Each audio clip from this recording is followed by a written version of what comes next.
Wonderful viewers, you're welcome to your darling station, the Living TV.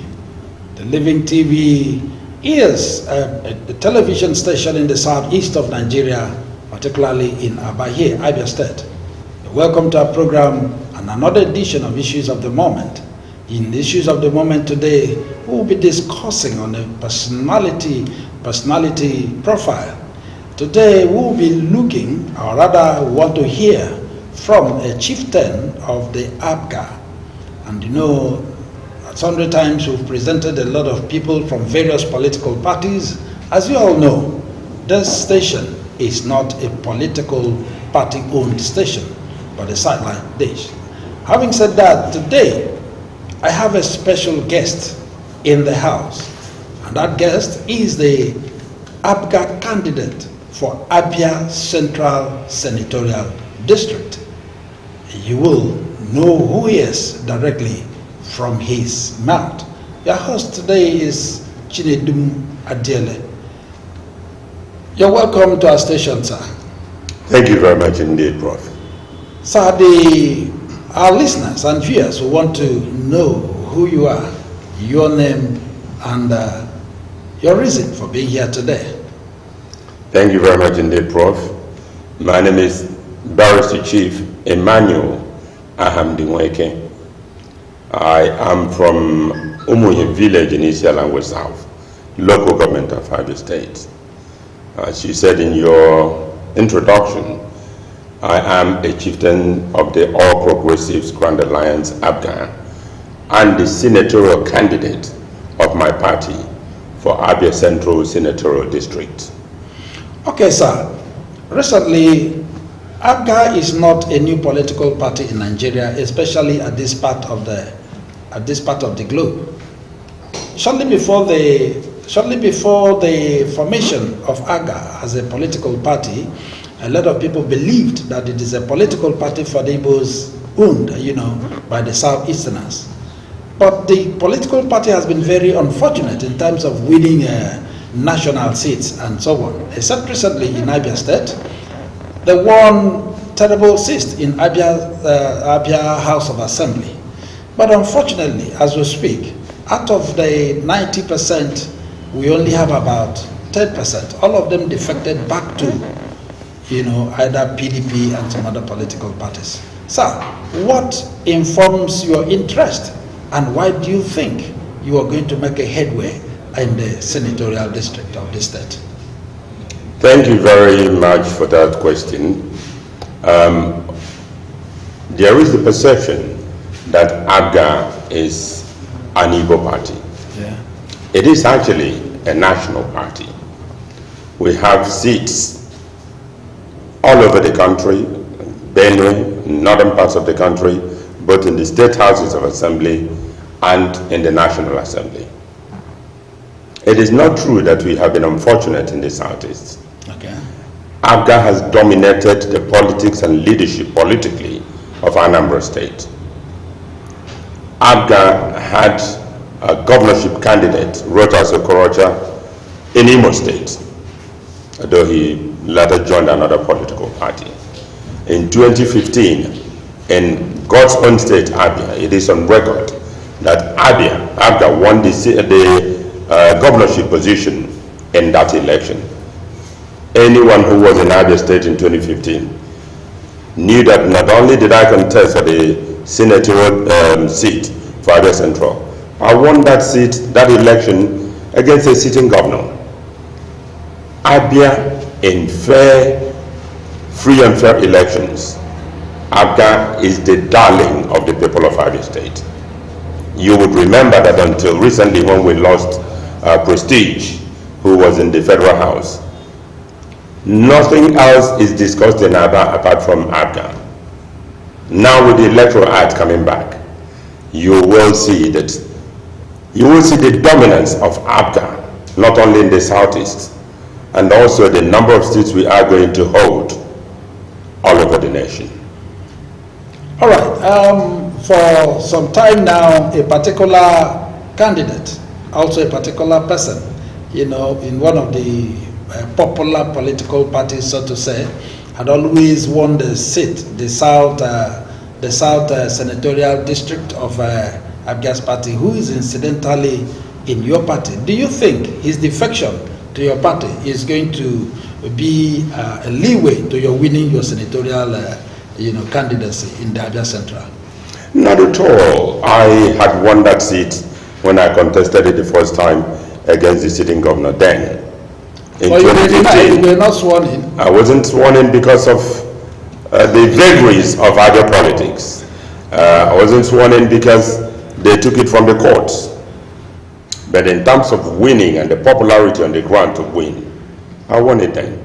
But you mentioned something very significant, that somebody like my brother, the current senator representing Abia South, and the National and the Senate of the Federal Republic of Nigeria, Senator Hakotenyi Baribe, has defected to my party.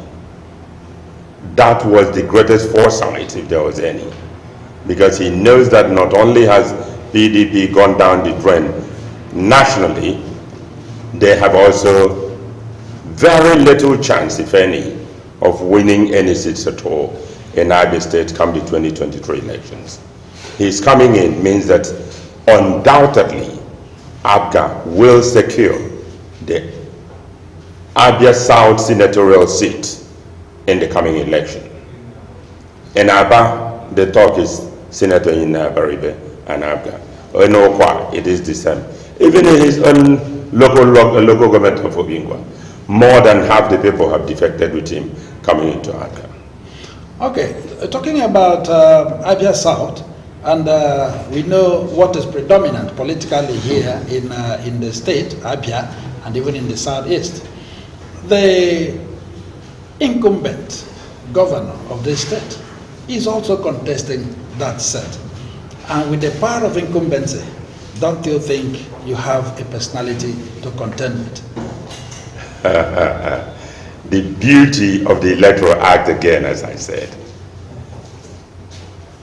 Before now, the wishes and aspirations of the people as expressed at the ballot box had often been thwarted by brigandage, by thuggery, and so on. That is not going to happen anymore. This is a show of popularity of candidates, popularity of your political party, especially individual candidates, within the area of benefit that you seek to serve. I do not think Senator Baribe will be very worried about winning, and winning massively, the 2023 elections when the time comes. Okay, let's talk about yourself.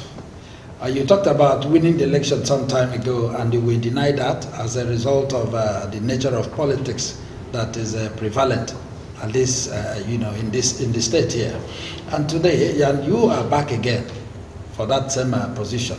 What do you think? What informs your interest? What do you intend to achieve by asking for this position from the Abians in the Central District?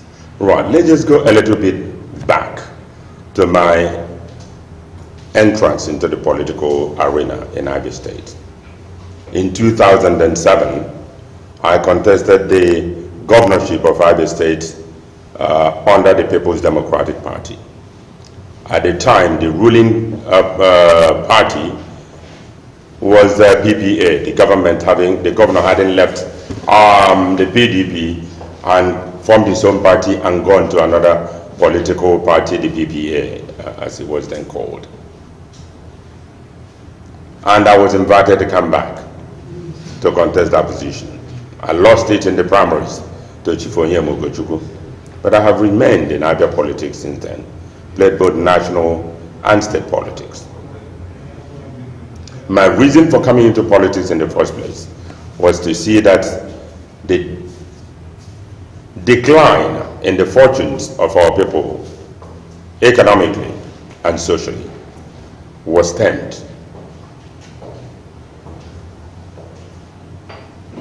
After the 2007 elections, I remained in the PDP until 2014, when the party that I contested under for governorship continued the process of undemocratically choosing who the candidates were going to be in elections.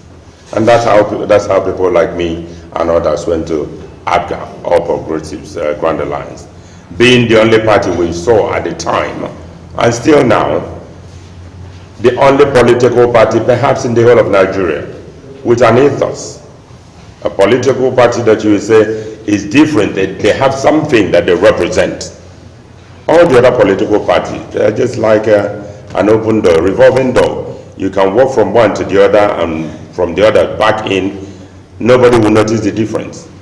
But Apga, as it is called, it was called then Party Ndibo, had become a national party, a party that is empathetic to the plight of the people, a party that is looking to reposition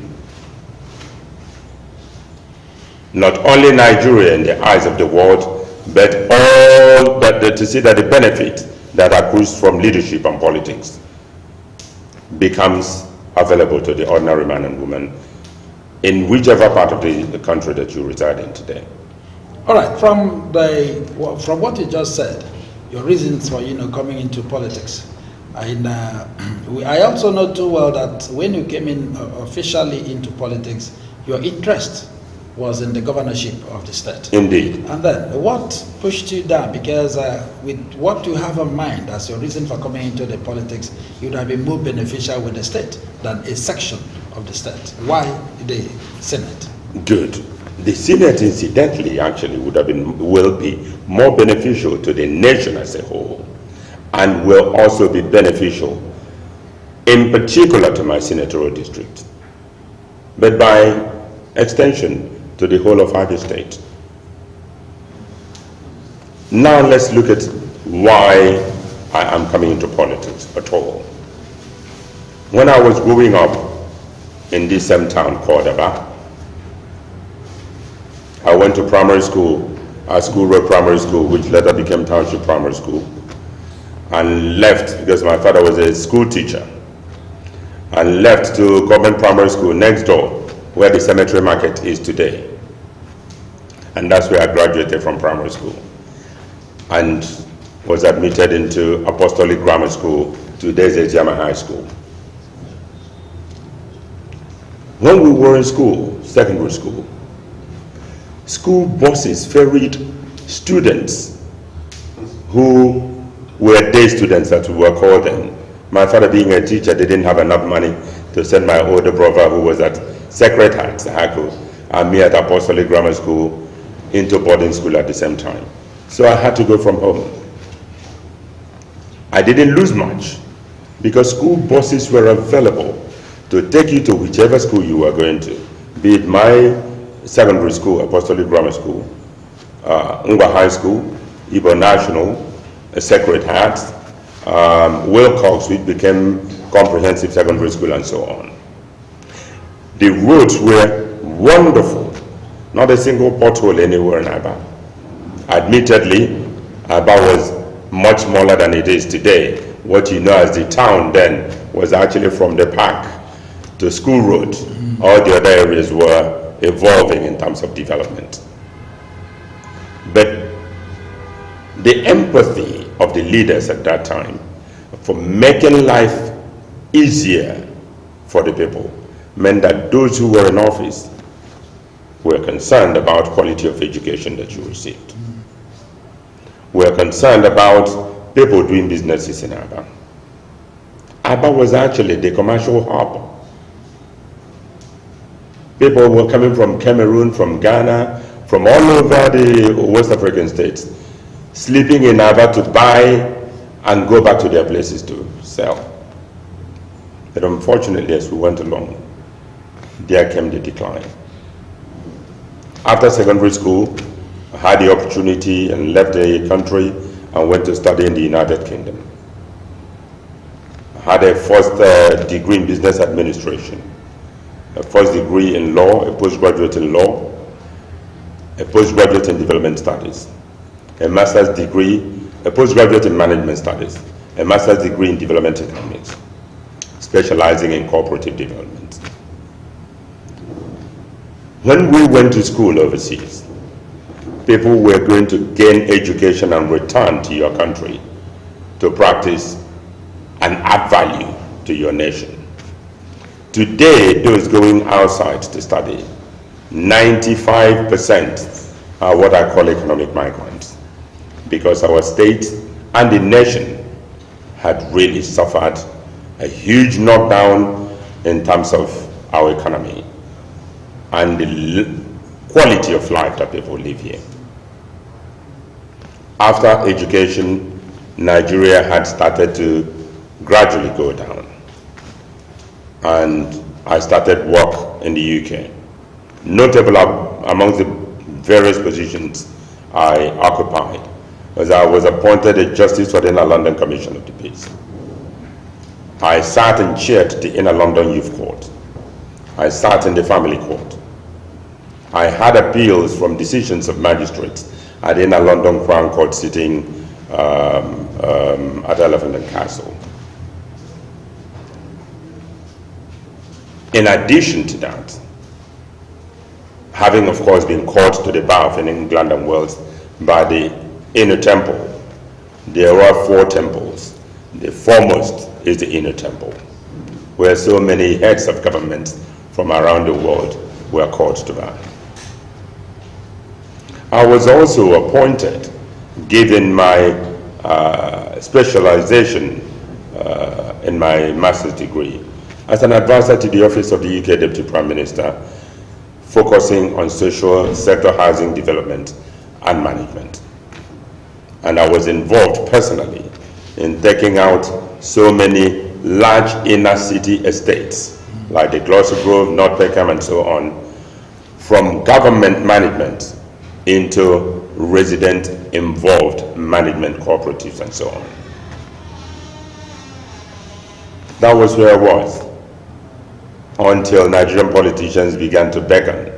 If you are doing all of this in a already developed economy, there is a lot you can add to our economy here in Abia State. Okay, shortly before I forget, I heard you talking about corporate development as one of your specialties in cooperative development. Yes. All right, now you were asking for the senatorial seat. Would you at any time after the Senate come back for the governorship of the state? It is not something that I'm contemplating at all. Okay. Quite frankly, one gets despondent on how things have been going in Abia State. If I had won the election in 2007, I'm not praising myself, I know that Abia State would have been better off than where it is today. Because I came, and still coming now, with a service-oriented manifesto. Unfortunately, the crop of leaders, if you will call them that we have in Abia State, or have had in Abia State in recent times, have been people who seem to have come in for themselves.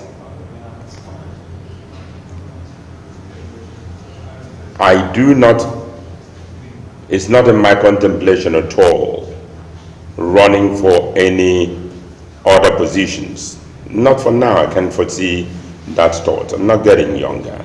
I also need a bit of time with my young family to do other things, but I need the opportunity to serve and set standards that will be fixed into the society, become part of our system of doing things, that others coming after me will not overturn and ruin as easily as they have done in the past. Okay, shortly before we go on break, I will want to know, what do you think you're going to do special that any other person from the Abia Senatorial District has not done? What do you think you are going to do special? Thank you. That's a very important question. It's a key question, and that will wrap up some of the other things we may be saying after the break.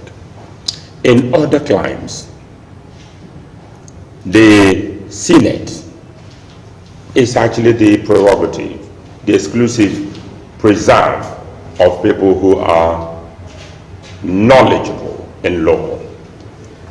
Bearing in mind that the principal job of a senator is to make good laws. The oversight function, as far as I'm concerned, is ancillary to that. What we have had, especially in Abia State, are positions shared out, not looking at competencies. Okay. In Abia State, until the coming of the Electoral Act, which will really sieve the weeds from the shrubs and trees, positions are given based on your contribution to the level of thuggery and brigandage in bringing your political power to political party to power. And that's how you have had so many local authority chairmen who are thugs and don't know their left from their right in terms of what they're supposed to do. That's how you have had legislators that know nothing at all about the job they want to do. Incidentally, that had continued with most of the other political parties. The Senate requires experienced people who are experienced in the law. Of all the other political parties, none of them saw it fit to send a lawyer. I am the only lawyer contesting the Senate today in Abia Central. That is shameful. The other political parties have sent in retired military men and so on and so forth. To do what in the Senate? To make laws for us? Is this entitlement mentality? It is my entitlement to go now, give me this. And nobody's looking at what you are going there to do. Like I say to people when I go on consultation or campaigning, don't vote for me because the Senate for Abia Central is divided between Iguano, Umuahia North and South, and Iguano federal constituency. Isialangwa North, Isialangwa South, and Osisioma, which have been called colloquially Iguano, Umuahia, and Umunato Ngwa. The current senator, Chief T.A.O.G., the former governor of Abia State, is the senator there now. And people are saying, oh, it's the turn of Ngwa people. I don't believe so much in this turn thing, because that's how we are sending not our best to represent us. Competence. Competence is what, absolutely right, I couldn't agree more. Competence should be the watchword. What are you competent to do? And that is how we can measure the value you will bring on board in whatever position that you're given. And I say to people, yes, I hear it. It's the turn of my people, as they say. No, don't vote for me because I am from the Ngwa area and they say it is our turn. If there is someone from the other side you believe is going to offer a better service, vote for the person. Today, I do not think there is anyone more competent than I am running for Senate in Abia Central today. Not because I am an Ngwa person, but vote for me because you believe I am the most competent to represent you in the Senate come 2023. All right, our wonderful viewers, I'm happy you're there watching Living TV. I think this is the only politician for now that has ever said it this way. Don't vote for me because of my political party. Don't vote for me because of my tribe. Vote for me because of my competence. A lawyer and a corporate developer. Not just because they learned it. That is in terms of academic and qualification. And we are going to go on a very short break. And someone will be joining us. Stay back and keep watching Living TV. We'll be back.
to go? I love my fatherland. Oh yeah. I want to know.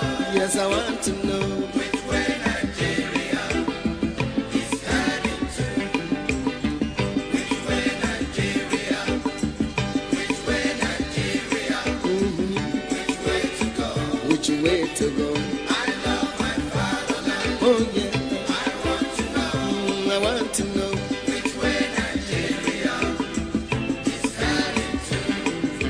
Many years after independence, we still find it hard to start. How long shall we be patient before we reach the promised land? Let's save Nigeria, so Nigeria won't die.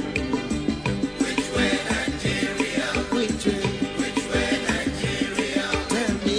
Which way to go? I love my fatherland. Oh yeah. Yes, I want to know which way Nigeria is heading to. Every little thing that goes wrong, we start to blame the government. We know everything that goes wrong because we are part of the government.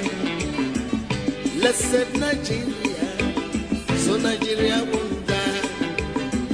Which way Nigeria? Which way? Which way Nigeria? Tell me. Which way to go? I love my fatherland. Oh yeah. I want to know. Want to know which way Nigeria is heading to. Inefficiency and indiscipline is ruining the country now. Corruption here, there, and everywhere. Inflation is soaring high.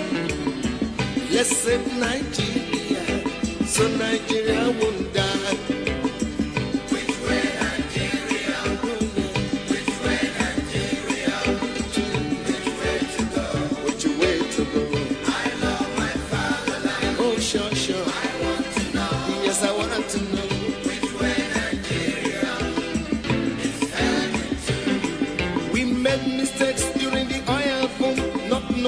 Was our doom.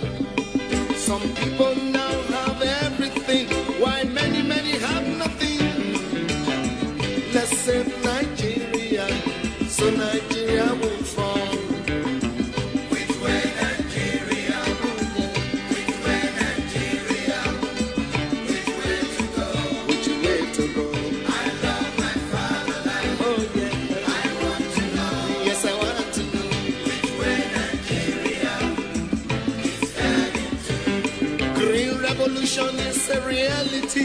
Let's give it a chance to grow. Let's join our hands to farm the land so we can have enough food to show. Let's save Nigeria, so Nigeria won't die.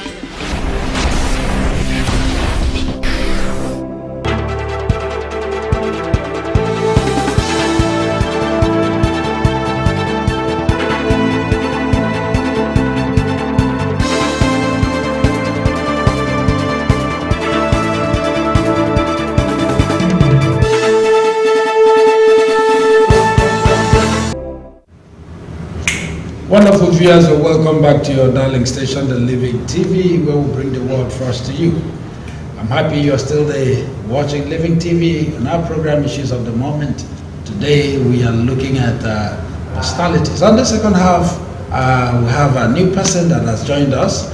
You remember we are talking with Barrister Chief Ahamde Weke, a chieftain of the All Progressive Grand Alliance, who is also contesting, the senatorial position in Apga Central. Okay, joining him in this second half is Okoronkwo Stanley. Okoronkwo Stanley is an astute businessman, also a chieftaincy of the Apga, who is joining us at this second time. Okoronkwo Stanley, welcome to the program. Thank you very much. Okoronkwo Stanley, may we know your position in Apga? Are you equally contesting? Not at all. I'm not contesting this time. Okay. Rather, I am supporting the Apga Apga senatorial candidates. Okay. Yes. And where are you from? I'm from Umuahia North, in Apga State. That's beautiful. All right, wonderful viewers, you've heard that. He's of Omar here, and like I told you, one statement, you know, that may keep the senatorial, Apga Central senatorial candidate of Apga floating and moving ahead of others is the statement. Don't vote for me because of where I'm coming from. Don't vote for me because of my political party. Vote for me because of competence. And he only said here, if there is anyone better than me, we are talking about the Senate, where they make laws. He is a lawyer, and he is also a corporate developer, and not just by appointment, but by education. And so we are back again. And starting with you, Barrister Chief Aham Dinweke, you know, shortly before we went on break, you talked about your reason for coming back to recontest the position. From what you said you won it before, but you were denied that position then.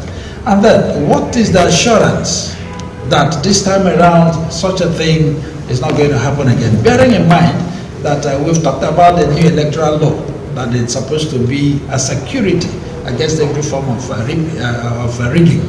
But then, people can also hack into that same system. Don't you think so? First and foremost, why do I think I'm going to win it again? That was your first question.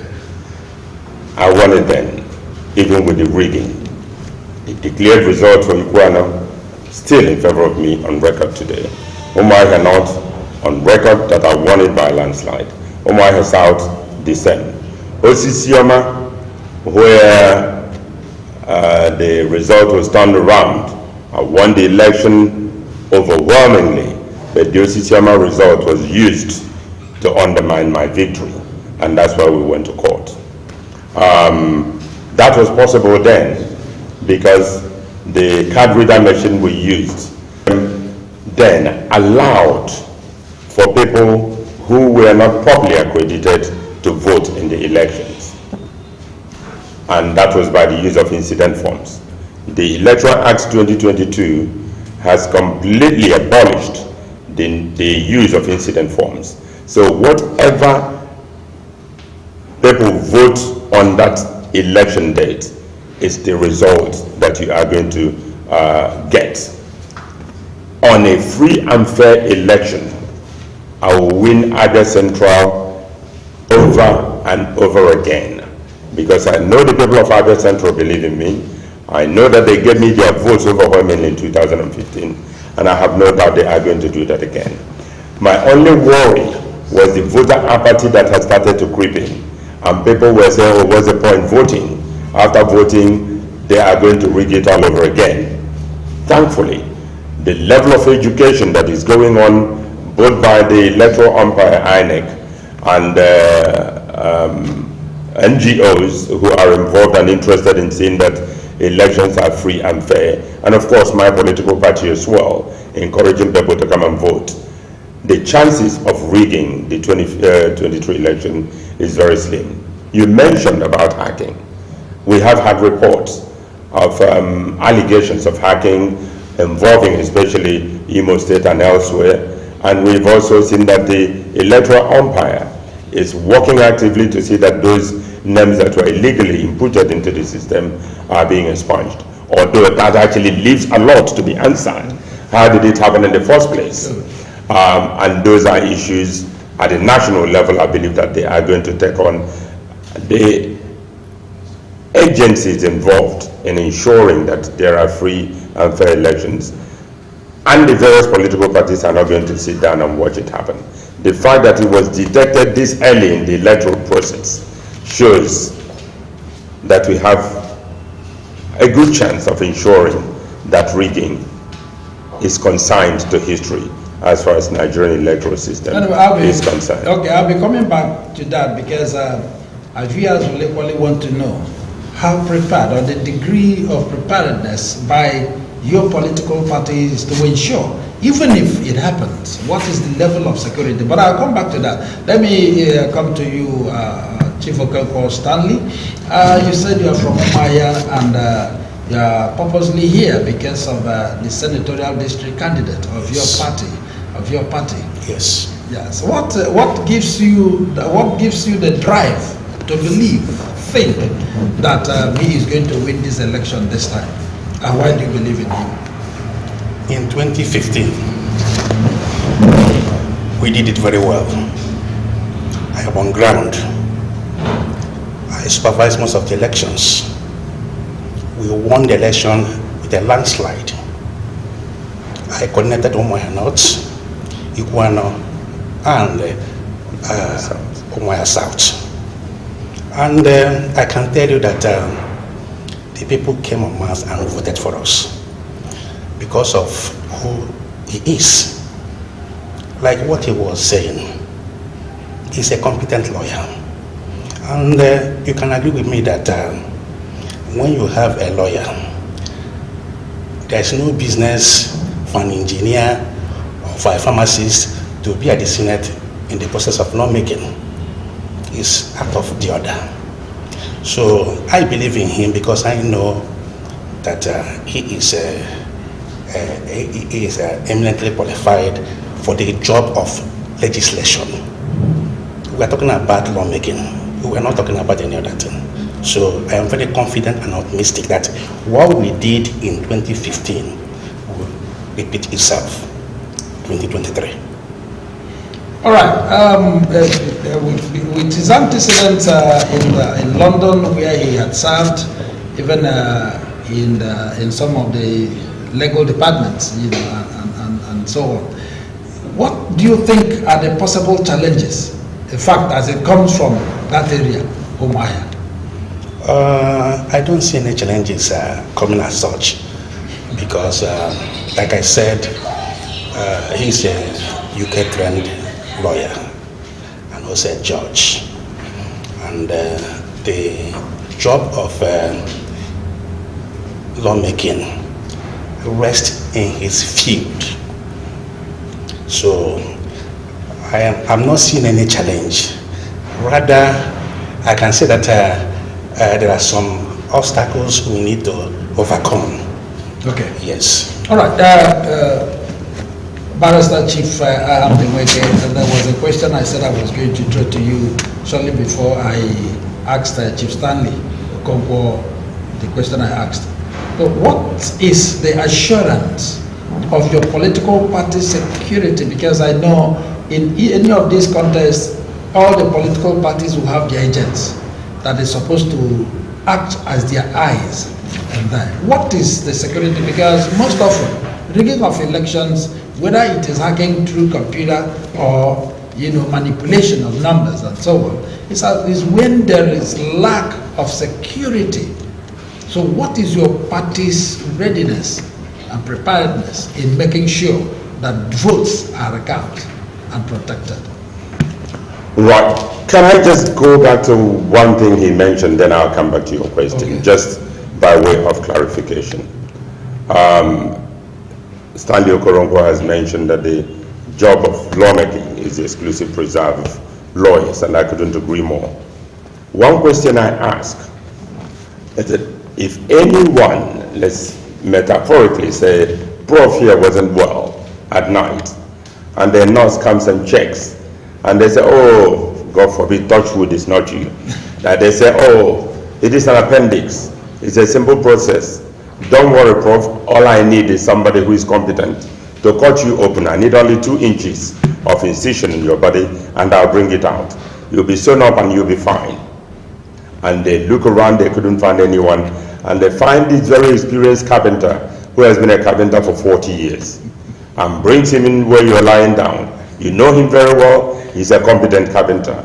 He has carving knives, he can cut through anything. And all he needs to do is a 2 inches incision in you. I see you're laughing. And he says, okay, Prof, I'm ready. Believe me, you and many others given that scenario will say, don't worry, I'll survive till morning. Why?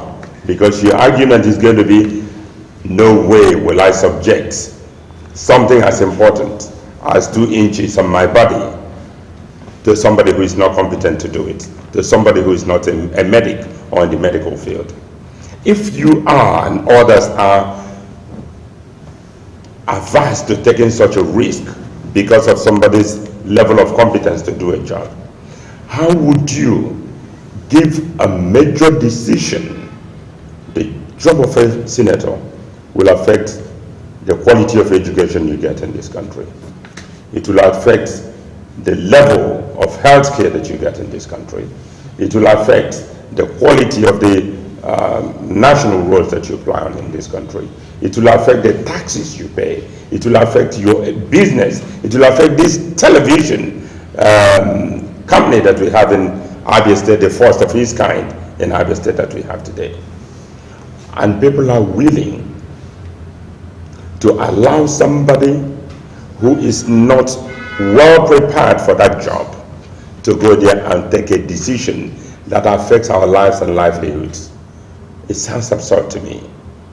Our people need to understand that. And before we ended, rather abruptly for the break and my colleague joining, we were talking about empathy, voter empathy. And that is why part of our strategy has been to awaken the consciousness of leaders of the faith communities, the churches in particular, in Anambra State, where Apga has done amazingly well. You can't win the elections there without the Catholic Church. 2015, the Catholic Church was instrumental to the successes we recorded because the Catholic Church took the moral stand that we're not going to sit back and let these brigands continue to decide our lives. They were going to get involved. Today I say, and I've been saying this in all the consultations I've had with church leaders, the church and leaders of community of faith have a more important role in 2023 elections. Not only to see that things are done well in Abia State, but nationally. We've been looking at the alleged Islamization agenda. We've been looking at what seems like a plot to completely override Christendom. Christianity has never faced the kind of threat it faces today in our national history. And unless you get competent people who are going to go vociferously, put the truth on the table and argue the side of Nigerians in terms of having a fairly balanced nation that we can call our own, we will find the situation that Christianity may become extinct. Today, look at the problems we face. All our bushes, even in Abia State, you can't go to Uturu or Kigwe late in the evening or early morning without kidnap. These bandits are all over the place in bushes, raping, maiming, and destroying our people. And we are sitting down. These are the kind of things that people like me going to the Senate are going to bring to the fore and challenge and bring my international contacts to fight the ill that we are facing in Nigeria. The more reason why leaders of faith, the churches, should all come out, regardless of which part of the world or which part of the country you belong to make sure that we send the right people to go and represent us in the National Assembly. Any other thing short of that, all of us will regret it. It is not scaremongering. We have seen that these devil's children are already occupying our bushes. It looks like a coordinated effort. Wherever you go today in the southeast, there are army checkpoints all over the place. Go to any other zone, you do not get it. Why are we under siege? Why is the southeast so militarized? And nobody is saying anything about it in the southeast, except, of course, somebody like Senator Nyina Abaribe, for whom I am immensely grateful to God that he has joined our party. With Nyina Abaribe, myself, and my colleague, who we have not mentioned, representing Abia North, a barrister, Carol Okorafo, a seasoned lawyer herself too, joining voices under Apga to represent Abia State and the Southeast by extension, and Nigeria for the good laws that we are going to bring. Things will get better. All right, as well, I'm sure I don't make a mistake saying this, as an incoming senator for the Abia Central, Assuming you are elected as a senator of Abia Central and down here in the state, you don't have a governor from your party who has now your ideologies and the constitution of your parties, because I'm sure you are sounding and doing the outside your competence. I'm sure the party has a role is playing in making sure you also do well. If you don't have a governor who is elected at the same time with you, that will be the governor of Abia State, how do you think you are going to achieve all this? Thank you very much. Just a slight correction, not if I'm elected, when rather than if. I know I'll be elected in 2023. The people will speak again as they did in 2015. When I am elected, I'm sure that after my election, the governorship election will also be won by my party, a governor for my party. The person who's holding the ticket of my party currently is Professor Greg Ibe.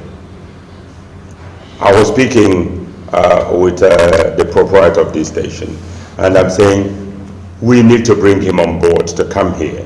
Let Abians hear him. I am not fit to say what this man is going to do. He is well versed.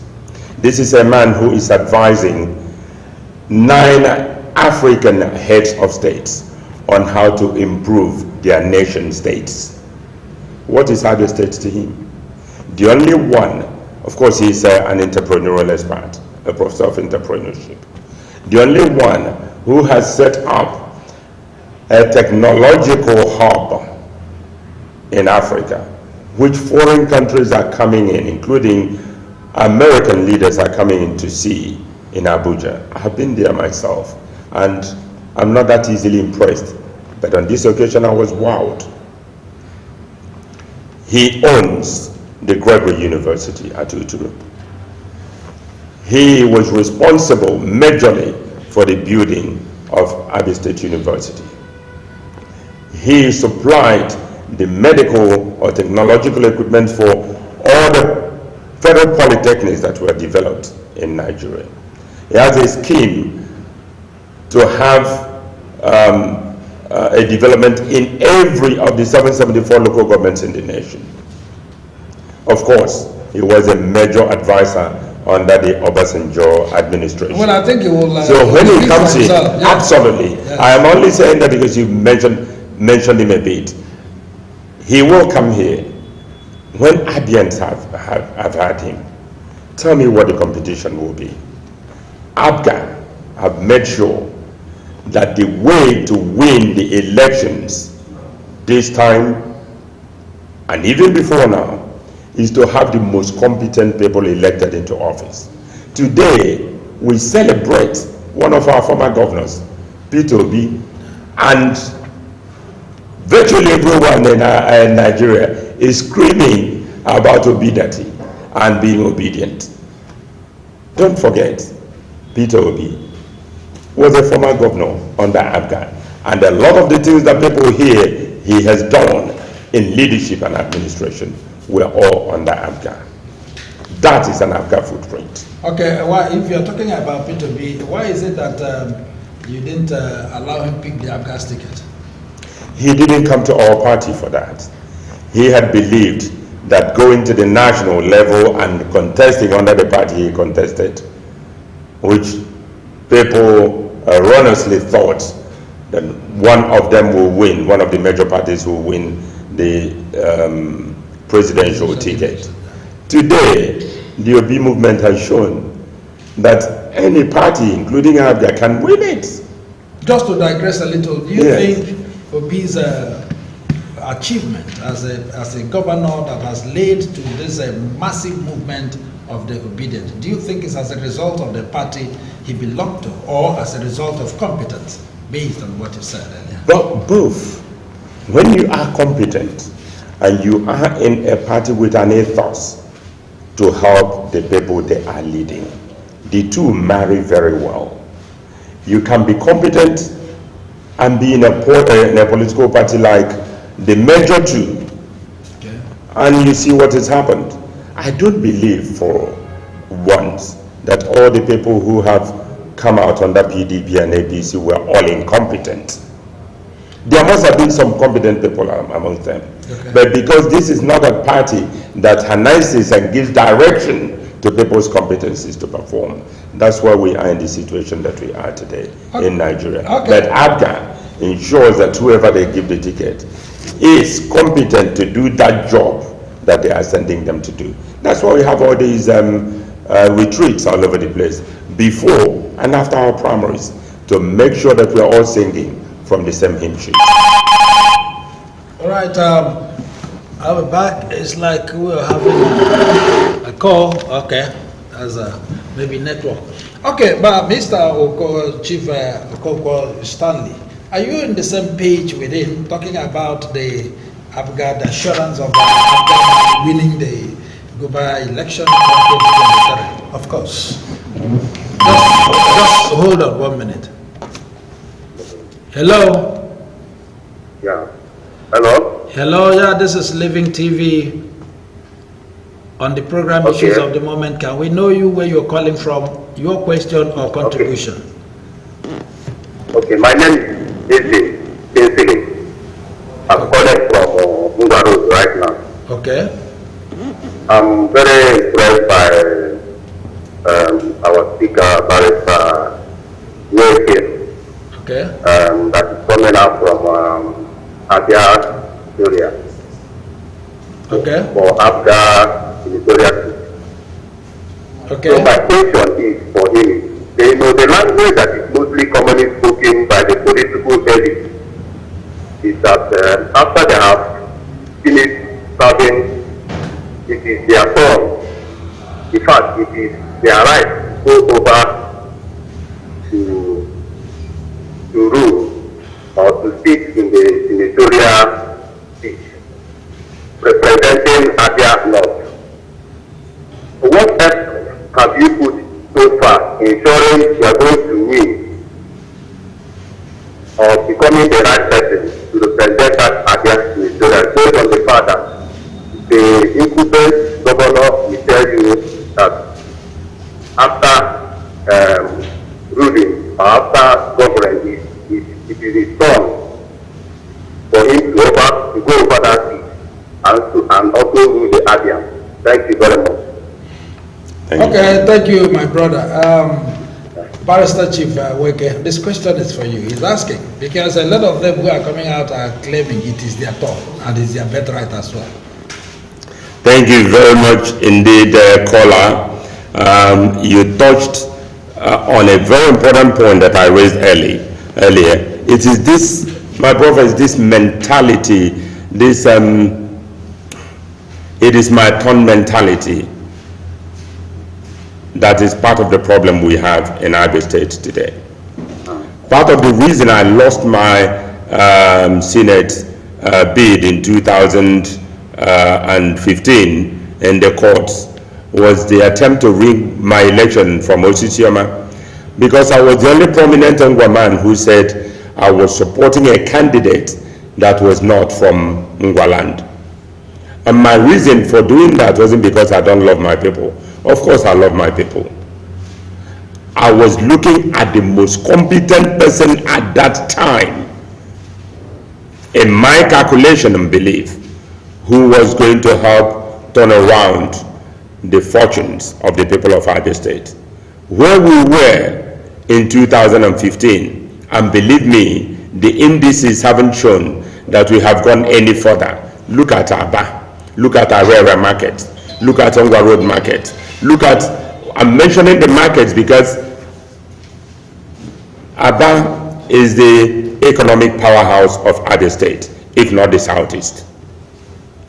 And these businesses are being choked. Our businessmen are leaving the state and so on. The things that gave us the landslide in 2015 have continued and in some areas gotten worse. If you go by that reason, I think we are going to win overwhelmingly this time in 2023. One, because we have the most competent people. 2015, if you had brought someone from Cameroon or South Africa and they said he was going to help turn around the declining fortune of our state, I would say please, because the suffering is too much for the ordinary people. Whereas those who we have entrusted with our commonwealth, be they the legislators, be they the members of the executive of the government, are there feeding large on our commonwealth, and the ordinary men and women are suffering. Look at the situation about workers' salaries. The teachers, our healthcare facilities are all shut down all over the place in the state. The healthcare workers are not being paid. The teachers are owed virtually a year or more in salary arrears. Our pensioners are dying for common illnesses because they can't afford medication, even for malaria. And we call ourselves a state? It is disheartening. So what have we done to make sure we win? We keep going back to the grassroots, listening to people, hearing them, and encouraging them to come and vent that anger at the poll. The only way to truly under a democracy show that you are not satisfied with what is happening with the leadership you have in your state is to come out and vote them out. Previously, the votes didn't matter. Now my brother can tell you that with the Beavers, the new Electoral Act, the votes will count, and 2023 we will heave a sigh of relief. We will bring back the smiles on the faces of Abians again. We will stop being dehumanized. Our people will feel like they are human beings again. All we need is your support. All we need are people like you coming out to help us. As to the ownership mentality, the rights to rule mentality, it is no longer going to work if the votes are going to count. In the past, governors finished their tenure and run into the Senate as a way of protecting themselves, because if they're in the corridors of power, they will do their pressing of buttons to see that the hound dog of the federal government, the EFCC, gives them a bit of relief. But now, no, that is not going to happen anymore, because your vote will count. And with those votes, all these people who have oppressed us and oppressed our people all these years will get their comeuppance, because you'll be voting them out and bringing in people with a human heart, politicians with a human face, who will turn around the fortunes of our state. And thank you very much for raising that very important point. Okay, Kingsley, if you're still there, thank you for calling in, and thank you. I'm sure you're glad with his answers. All right, shortly before we call it a day, you were saying something. Yes. Yes, let's hear you. You were saying about our principal. Yes. Professor Craig Ibe. Okay. When I was making a bit investigation about this man, I discovered that this is a man who have, built some infrastructure in the states. We were talking about Imo Airport. Not with the Apga state money. No, he was contracted to do the job, and he delivered. And we are talking about somebody, who built a teaching hospital, Apga, and also Abia State University, Uturu. He did all these things when he has not, or when he has not had any. Sorry, we have another caller. Hello. Yeah, hello. Good afternoon. Yeah, let us know your name, where you're calling from, your suggestion or question. Yes, my name is Chieftain, and I'm coming from Oklahoma. Okay, from Wisconsin? Yes, Okay, go ahead. What's your question or contribution? Okay, my question is directed to the incoming Senate candidate for Apga, actually. Okay. Election. Okay. I want to ask, looking at the point that Governor Ipa will use his PDP candidate to present for the senatorial district. Yes, for Apga South. Actually, some others are already seeing him as the winner already. This is what he has already done in the state. But I want to ask, because a lot can be expected actually. So I want to ask, what the Apga be expecting from our Afghan chieftain actually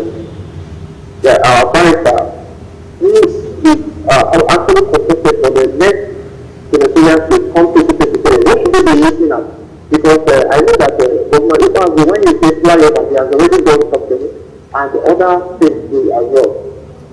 So what are your strategic plans after the 2023 that the Abga should be looking forward to? Okay, but let me clear you on this. He's contesting for Apga Senatorial, not Apga South. Igbazu is of Apga South, his own is of Apga Central. Yeah. I'd like to mention. Okay. Thank you, my brother, for your question. I can see where you're coming from. You mentioned the flyover. The flyover is what the governor did as the governor of Abia State. We haven't seen what he would do as a senator. I don't want to knock the current administration so much.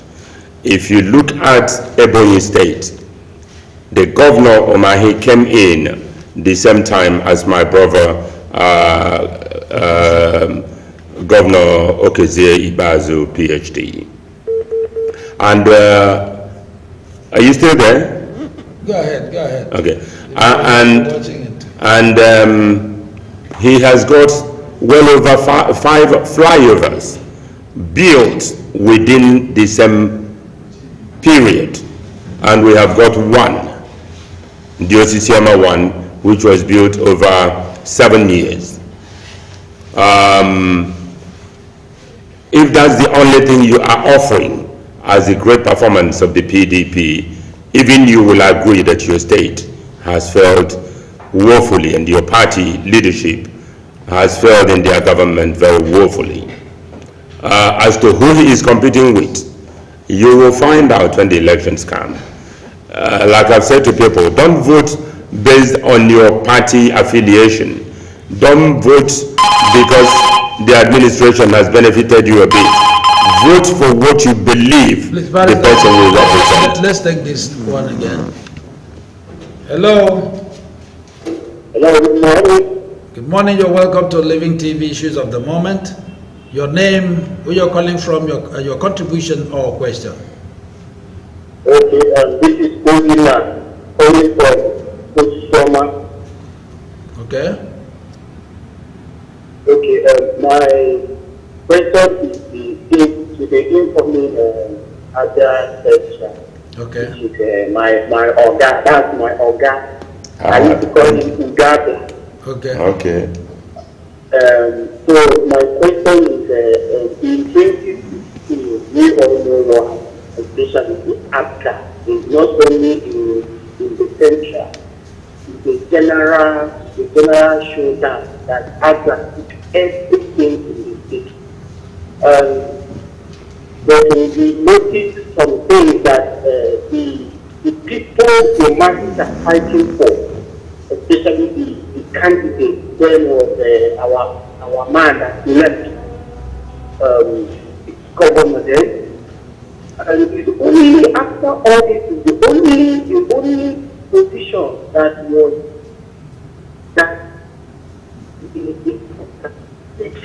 only rank of voting to speech. Because you notice that after the election, some of them just relax. So I want to ask, where do you think the Apga are putting in place so that after the election, they will make sure that the victory, the vote that so many of us will stay under the sun to fight for? How sure are we that after this election, they will make sure that these votes are not being taken out? So that is just what I want to ask you. The incoming Abia Central. Thank you. That's a good question. That's the security we talked about. Yeah. Over to you, sir. Thank you very much indeed, Obina. You asked a very important question. Rightly, you mentioned that in 2015, we had a sweeping victory all over the state. On record, actually, we had 18 House of Assembly members. We know we lost a number of those in court and ended up with 9 at the end of the day. The governorship election, we won 13 out of 17 local governments. And if you were to look at the legality of the administration that was foisted on Abians in 2015, it came in without the requisite 2/3 majority local government as required under the law. But that's neither here nor there. Your question is answered partly with the political system and the political law we had then. We used the card readers then, which had the provision for incident forms. You'd imagine that a place like Obingwa, and the result for the entire state was declared for governorship with Osisioma and Obingwa. You'd imagine that result declared in Obingwa alone was 82,000 something votes, whereas we sought to prove in court that the registered voters in Obingwa was less than 30,000 voters. Where did the rest come? Unfortunately, the system let everybody down. With the Beavers and the 2022 Electoral Act, those are going to be curbed. With the systems that we are putting in place to police the polling units, each of the polling units, you can be sure that the writing will be done at the polling units. You would remember in Aba North and South, where Prestige held sway for a long time, the reason why the victory was sustained tenor after tenor until we sadly lost Prestige was that the voters in Aba were very knowledgeable and realized that after the election you stayed there to see that the result was declared. All the attempts, it took over 3 days for Prestige's result to be declared. All the attempts to rig it, the people did not allow. In addition to the conventional security we are going to arrange for the election, the most important security is the electorate. I'm glad from your introduction, it's obvious you supported us in 2015. You and your colleagues who form a majority of the voters in Abia State will do what you did in 2015. Only this time, everybody will stay back to see that the results have been declared before you leave the polling unit. Of course, there were areas where these thugs bred by government were carrying the ballot boxes and electoral materials and cutting them away. Today, there's no longer a need for thugs. They have been legislated out that if you carry the ballot box, it is no use to you because the results will not be entered anywhere. The current system involves the accreditation with the Beavers machine, only that the voting and the results process has a combination of the electronic and manual process. Now, after being accredited, you're given your forms to go and vote. You vote, that is the paper bit, the manual bit of it. After the process, the result will be inputted on the result sheet. And make sure that when the Beavers machine is taking a photograph of the result sheet, that the agents at the polling booth, we've already started arranging for thorough training for all the people who will be in our booths, that result is sent out. There is this process where people are beginning to encourage that, no, you take it to the rack center before it's sent out. No, the Electoral Act says it will be declared and transmitted at the polling unit. Right there, you all stay and see that that is done. My dear brother, if you do that, what happened in 2015 will be a joke. We will come in as a political party, as Apga, with our competent crew and take a landslide victory better than what we did in 2015. All right, before we go, I don't know if this was a rumor. It was alleged that you were being bought. I don't know why some parts of Abia State were brought down.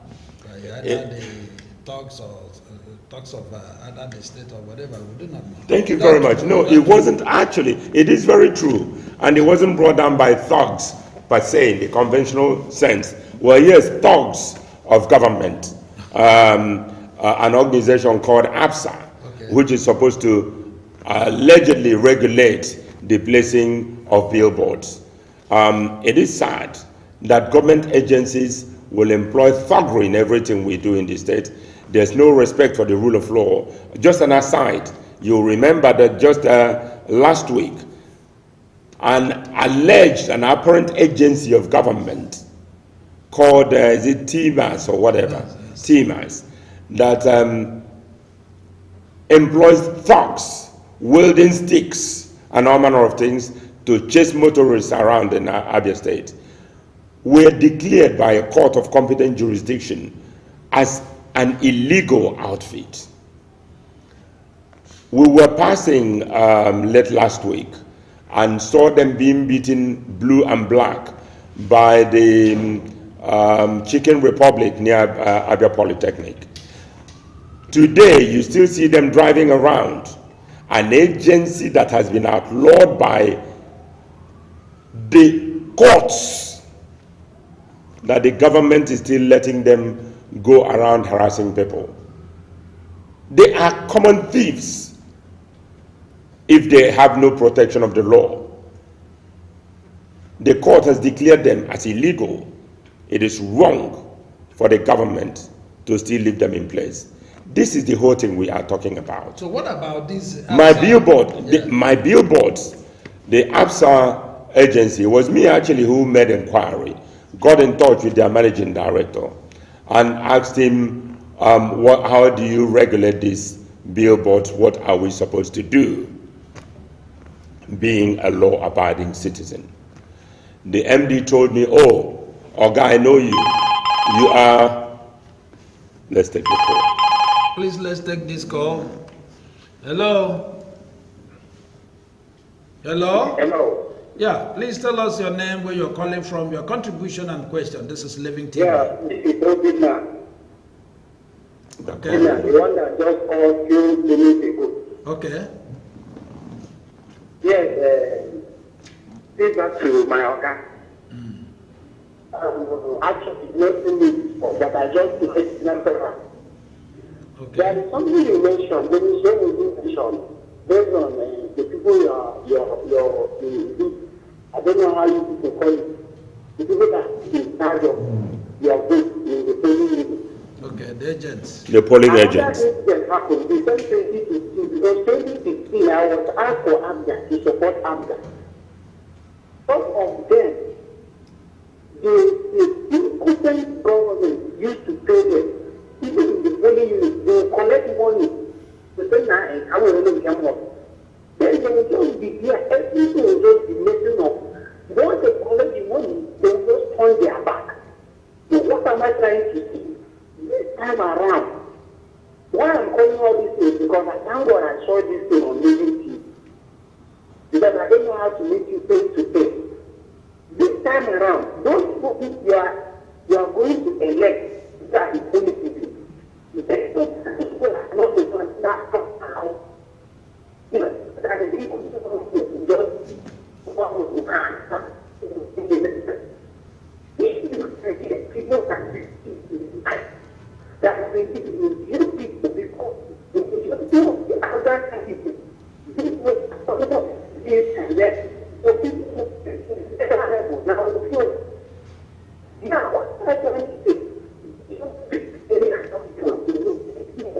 Quality is going very well.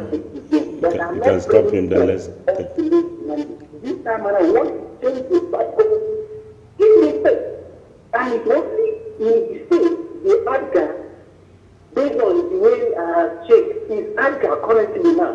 I think they are the ones that have what we are looking for. Okay, thank you. Don't pick anyhow people. So that I can't get down when they go. Thank you. People will take it to.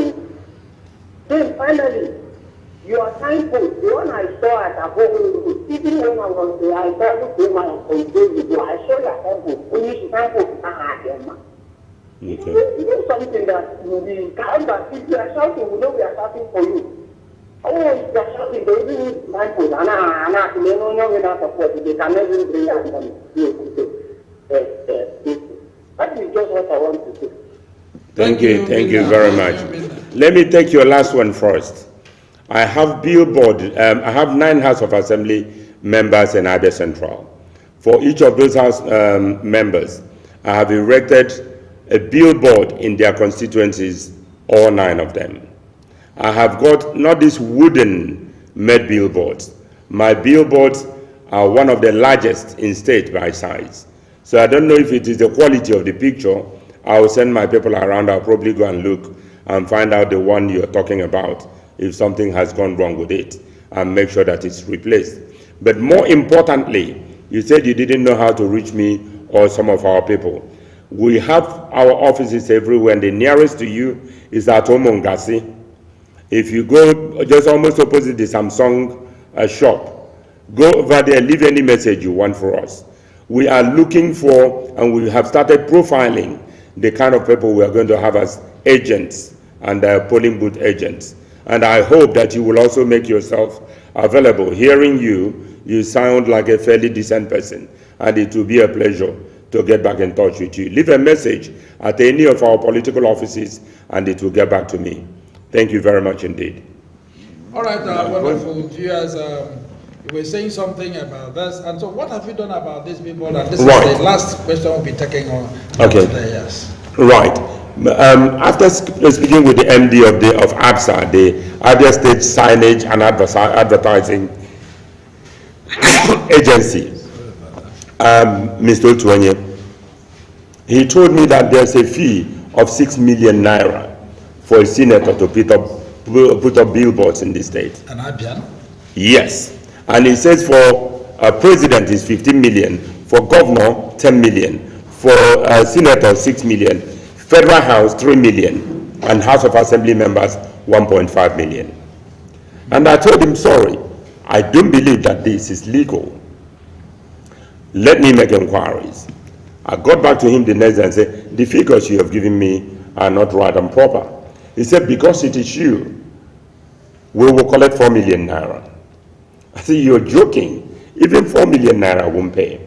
They sent one of their agents, and I held a meeting with my staff and him in a hotel called something Cruise, Royal Cruise that's right, at this Language Junction.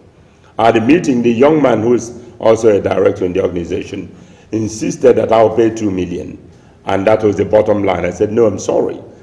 What you're charging is not legally bad. Give me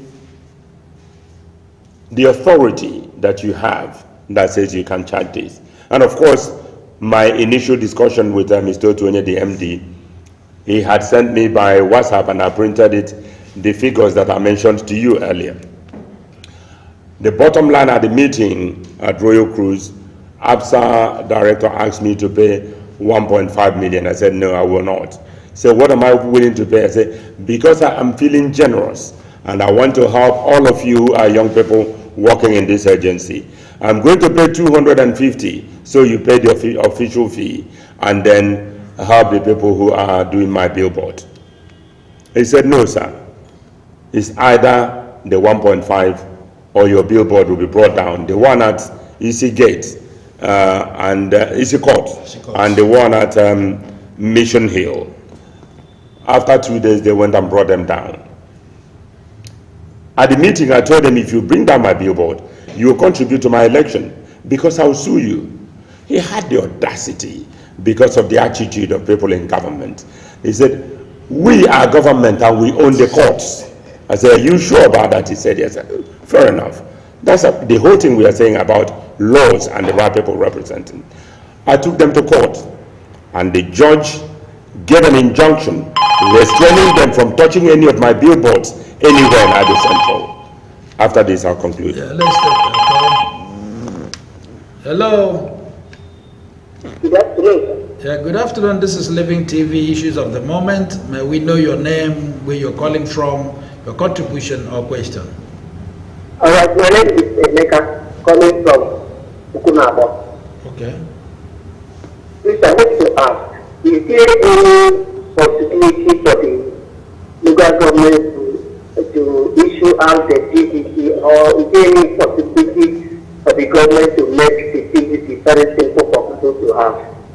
But when somebody goes to local government to get DDC, they start giving it the first time. So we're giving people come to. We are tired of all these things. if we are continuing this way in 2023, it will be very difficult for people who is willing to vote to cancel their vote. That is my contribution. Okay, Barrister, before you take that question, I remember some organizations took INEC to court, questioning why some people will want to will be disfranchised because about millions of Nigerians, have not been duly registered. Even those who registered online, they are yet to get their PVC. Is there anything anybody is doing about that? Well, regarding the ones that have come, all the people who registered earlier in the year, their PVCs have come out. And INEC, I know, is actually encouraging people to go to their various local government INEC offices to collect their PVCs. We are also sensitizing our members and the general public to go out and collect their PVCs now. Those who have gone have collected their PVCs. Our worry, and we keep echoing that, and we'll keep taking it up with INEC, is the horrible situation in 2014-15, where PVCs were given to local councillors of the ruling party on behalf of the people who registered in their constituencies, and they hoarded these things and denied our people the opportunity to vote. I took this up with this inquiry up with the lady at Isialangwa South, and I was very satisfied with her expression. She said, even you cannot collect for your wife, that's the instruction we have. Only the registered voter will be given the PVC directly. So I would ask you, Obinna, to please go back to your INEC office. I know that sometimes when people get there, there are many people wanting to collect at the same time. Exercise a little bit of patience until you collect it.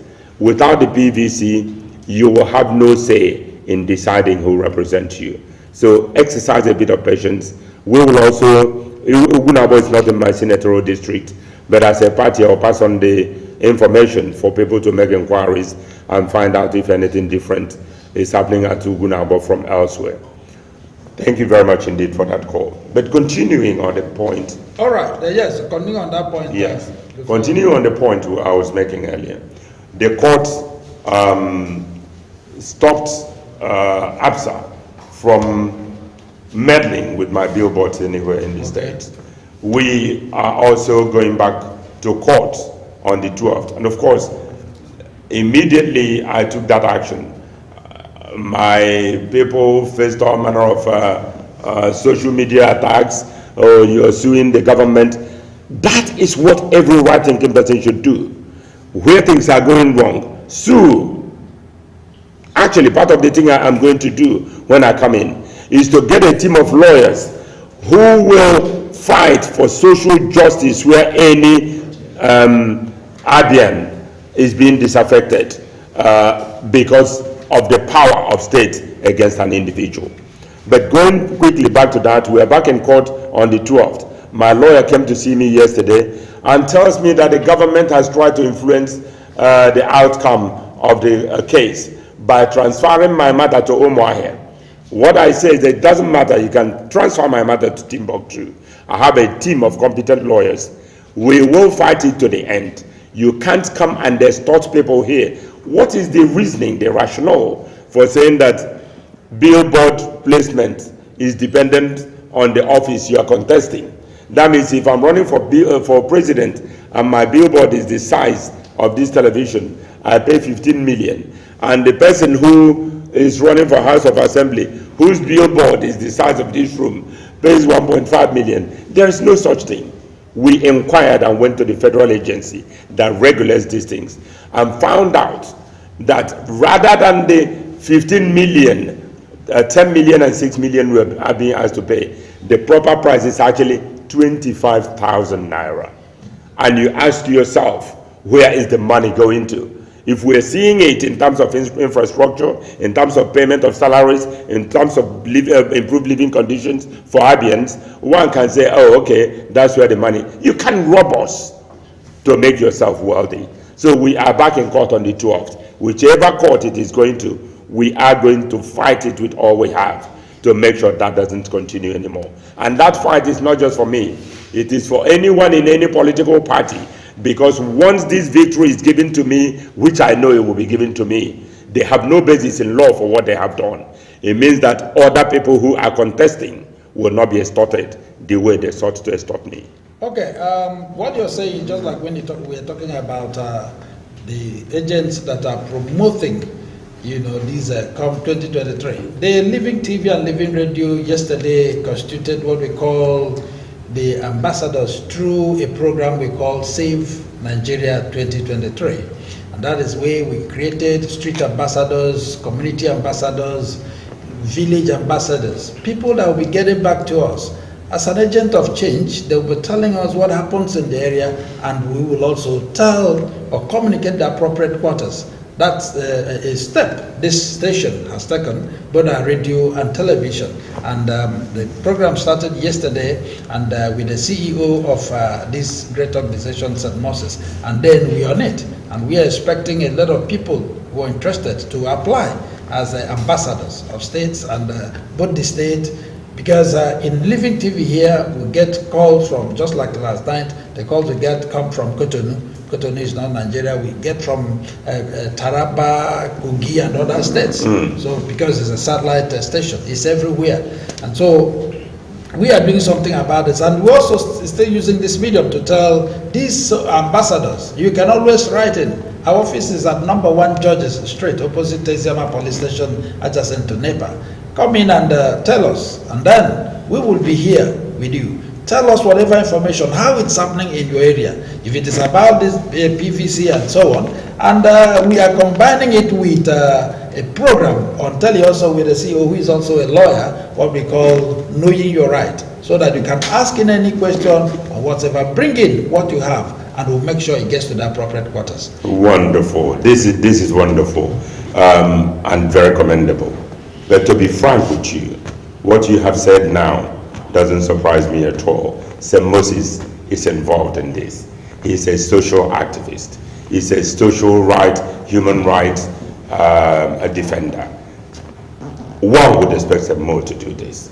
That is why he is not a very good political animal, because he will always put conscience first, and that brings him into problem with whatever political party he is in. He is not one for towing the line. Unfortunately, with our politicians, when they ask you jump, you don't ask why. Instead, you get from all these politicians, how high do you want me to jump? St. Moses I have known for, actually when I came to run for governorship, I bought him form to run for State House of Assembly. And he said no, he doesn't want to do that. He wants to stay within the political framework to see that things are done right. That's the first encounter I had with him, because having had him several times, and at that time he had an office in PDP State Working Committee.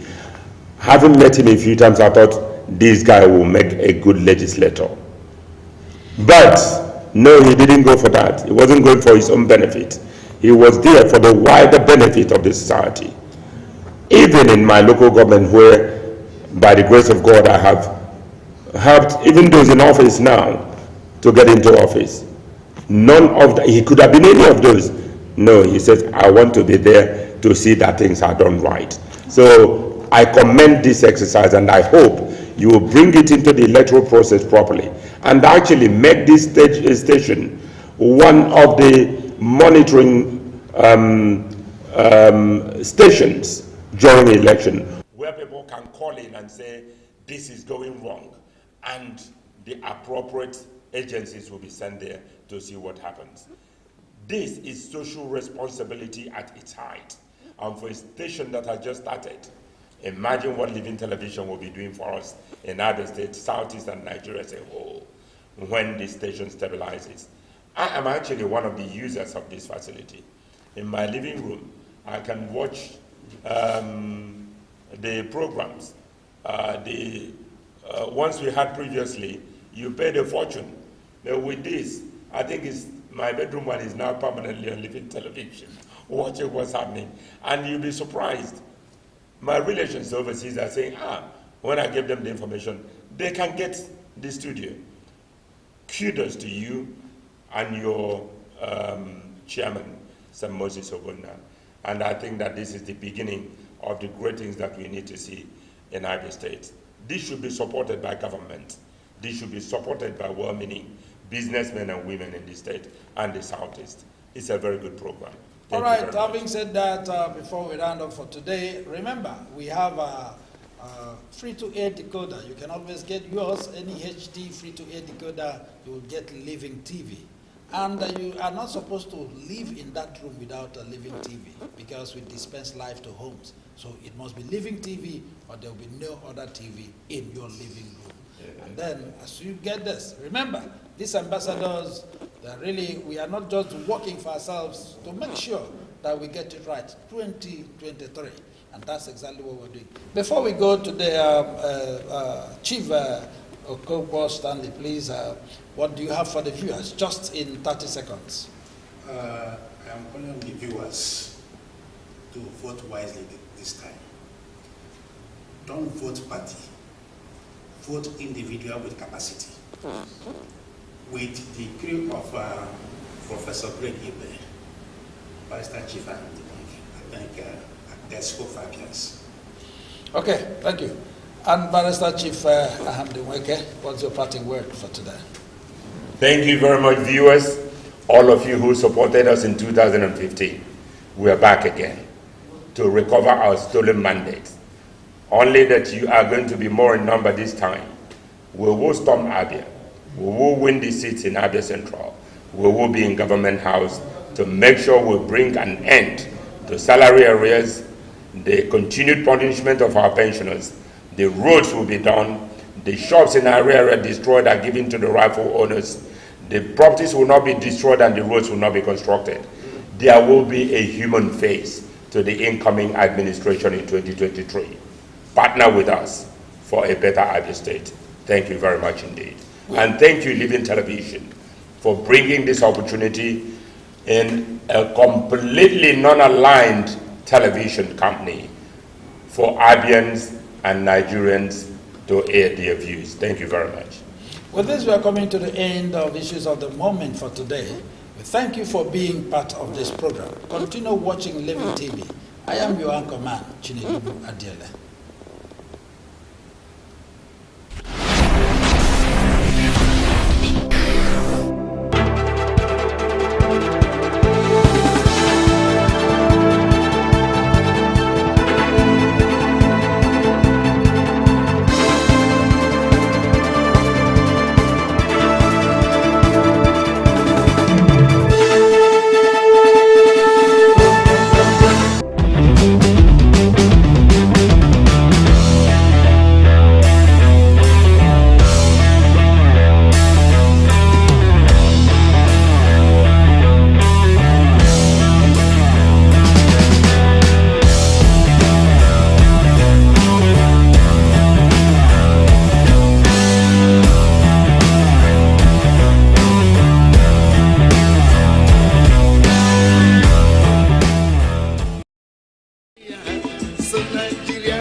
Of a million miles.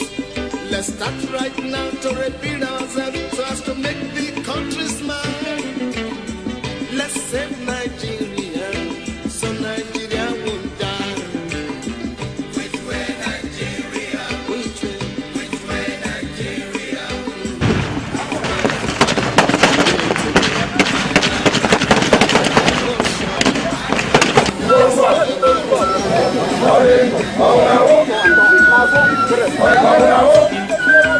Heaven and earth will pass away. It is written in the book of God. The good people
Amen.